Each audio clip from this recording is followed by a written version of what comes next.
एक पत्नी का दर्द। ममता और राजू दोनों पति पत्नी थे।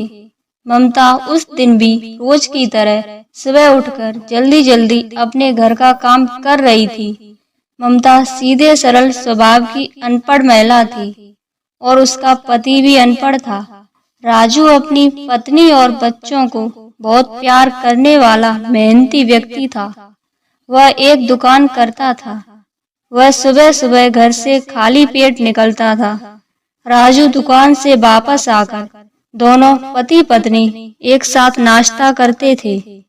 सुबह सुबह ममता बच्चों के लिए लंच बनाती थी और वही अपने पति के लिए भी 2 रोटी बना लिया करती थी।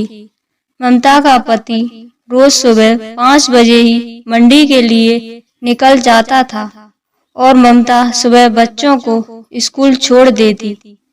फिर ममता भी सब्जी की दुकान पर पहुंच जाती।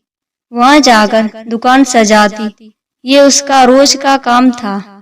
एक दिन रोज सुबह की तरह राजू मंडी चला गया और बच्चों को छोड़कर ममता दुकान पर आ गई। उस रात पूरे इलाके की बिजली कट थी। सभी संभालने में लगे थे।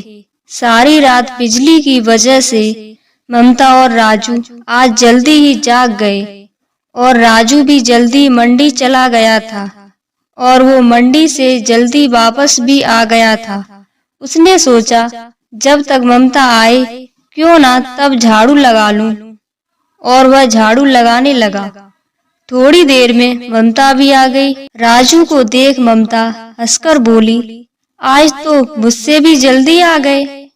ममता ने कहा, चलो नाश्ता कर लो। और वो बोली, संभाल कर आना, आगे बिजली का तार टूटा पड़ा है।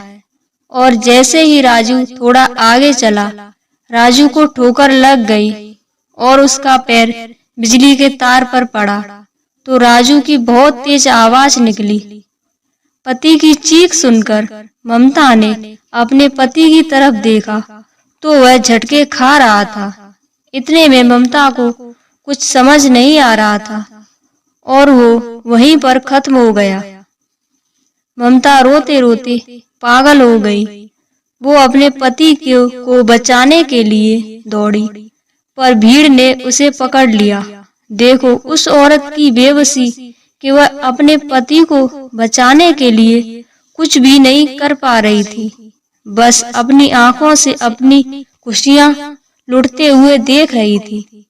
देखते ही देखते एक ही पल में उसकी दुनिया तबाह हो गई और वो कुछ कर भी नहीं पाई।